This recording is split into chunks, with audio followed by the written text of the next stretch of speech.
Kebenaran Ahok dan kepandaian Anies ngecap dalam meyakinkan warga DKI. Apakah Tuhan diam? Penulis, Cak Anton. Saya Cak Anton. Saya rakyat jelata yang tidak punya kepentingan apapun tentang urusan Anies sebagai gubernur Jakarta. Saya pun gak tahu Anies. Apalagi dia pernah menjadi juru kampanye Jokowi di periode pertama. Jadi alasan saya nulis ini hanya satu, yang menjadi bagian demokrasi saja agar semakin berkualitas. Dan demi menghasilkan pemimpin yang berkualitas. Dan pada akhirnya, segala hal di dalam negara menjadi semakin berkualitas dan tentunya berujung menjadi negara yang lebih baik, makmur, adil dan sentosa.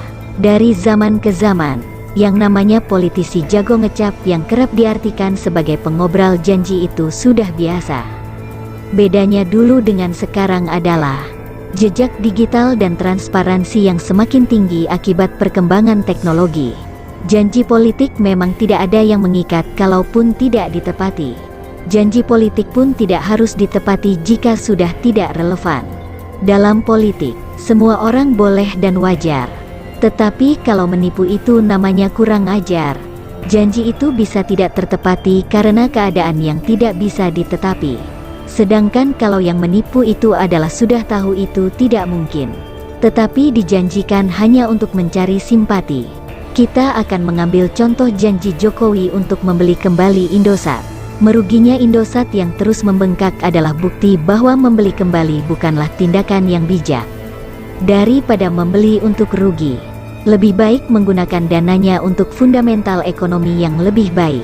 Membuat infrastruktur jaringan seperti Palaparing agar semua bisa menikmati akses internet murah secara merata.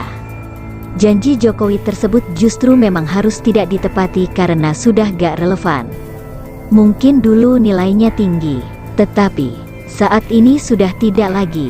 Dan jangan lupakan yang namanya hitungan prioritas. Lalu bagaimana dengan janji Anies Baswedan yang pernah secara gamblang dijelaskan oleh Ahok bahwa itu mustahil dan semua omongan Ahok itu kini terbukti benar? Mungkin kita tidak bisa menyalahkan warga Jakarta yang lebih mempercayai Anies ketimbang omongan Ahok.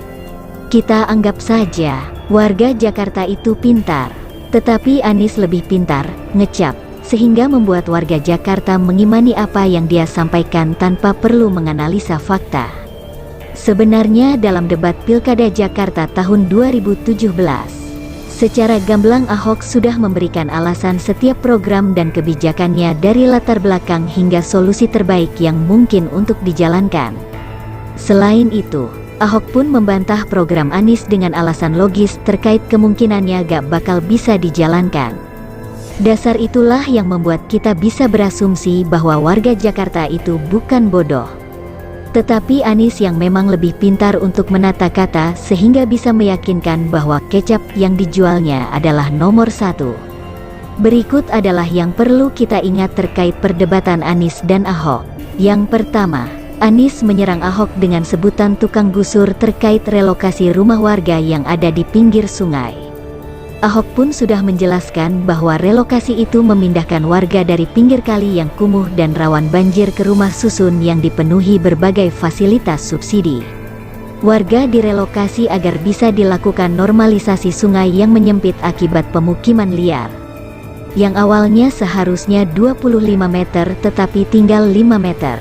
Itu semua adalah upaya untuk memanusiakan manusia dan juga program jangka panjang penanggulangan banjir. Mengapa normalisasi sungai yang menjadi solusi banjir? Sebab Jakarta banjir tidak hanya disebabkan air hujan yang terjadi di Jakarta, tetapi air kiriman dari luar kota yang mengalir ke sungai Jakarta sebelum akhirnya ke laut.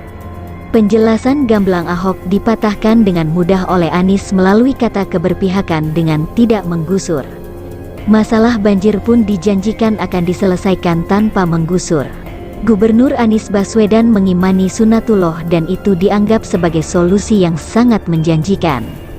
Program Sunatullah tersebut adalah memasukkan air ke dalam tanah, bukan mengalirkan melalui gorong-gorong raksasa atau sebut saja program normalisasi Ahok. Program Anies yang mengikuti Sunatullah tersebut adalah naturalisasi. Meskipun normalisasi Ahok tersebut sejatinya mengikuti Sunatullah. Air mengalir dari tempat yang tinggi ke tempat yang rendah melalui sungai. Tetapi mungkin Ahok gak bisa membumbui hal itu dengan sentimen iman. Lalu apakah naturalisasi tersebut berjalan?